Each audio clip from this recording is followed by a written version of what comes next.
साईडला उभे आहेत त्यांना विनंती आहे, कृपया रिकाम्या खुर्च्या आहेत तिथं बसून घ्यायच्यात. आशिष भाऊ, तुम्ही सगळेजण 10-12 जण तिथं उभे आहेत, इथं समोर रिकाम्या खुर्च्या आहेत, जरा बसून घ्या, इकडं बसून घ्या फटाफट.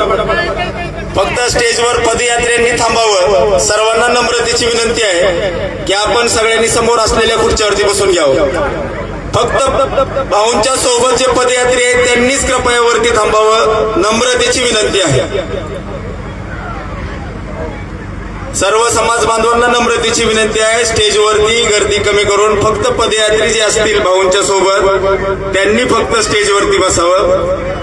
बाकीच्या सर्व कार्यकर्त्यांनी कृपया समोर खुर्च्या रिकाम्या आहेत, समोर स्थानापन्न व्हावं खुर्च्यावरती. या साईडला उभे असलेले सर्व कार्यकर्ते यांना विनंती आहे, तिथं खुर्च्या रिकाम्या आहेत, समोर बसून घ्या.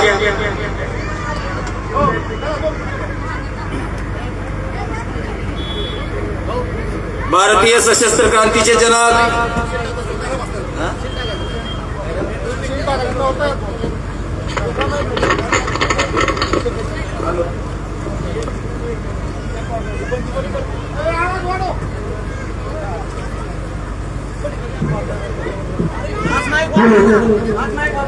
या ठिकाणी हॅलो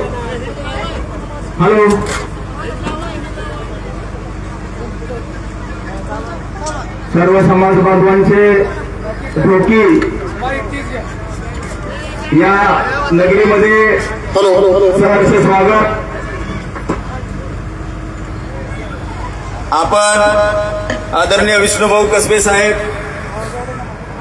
यांनी काढलेल्या पदयात्रेचं स्वागत करण्यासाठी मोठ्या संख्येने सकाळपासून या ठिकाणी उपस्थित झालेला आहात. आपल्या सर्वांचं लहुजी शक्ती सेना धाराशिव जिल्ह्याच्या वतीने तसेच ढोकी या ठिकाणचे आमचे जिल्ह्याचे प्रवक्ते आनंदभाऊ कसबे यांच्या वतीनं सहर्ष स्वागत करण्यात येत आहे.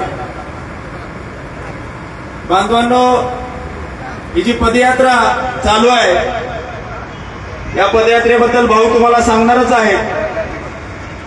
रात्री थंडीच्या कडाक्याच्या थंडीमध्ये 2 वाजता ही पदयात्रा ढोकी गावामध्ये पोहोचलेली आहे आणि सकाळी आता आपल्या समाजाच्या वस्तीपासून या ठिकाणी पोहोचलेली असताना आता भारतरत्न डॉक्टर बाबासाहेब आंबेडकर, साहित्यभूषण अण्णाभाऊ साठे, आद्य क्रांतिगुरू लहुजी वस्ताद, छत्रपती शिवाजी महाराज, महात्मा ज्योतिबा फुले या सर्व महापुरुषांना या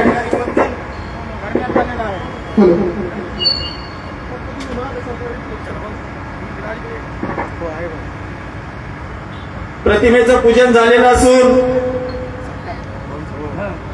या ठिकाणी मातंगहृदय सम्राट विष्णुभाऊ कसबे साहेब यांचा धाराशिव जिल्ह्याच्या वतीनं भव्य असा सत्कार या ठिकाणी ठेवलेला आहे.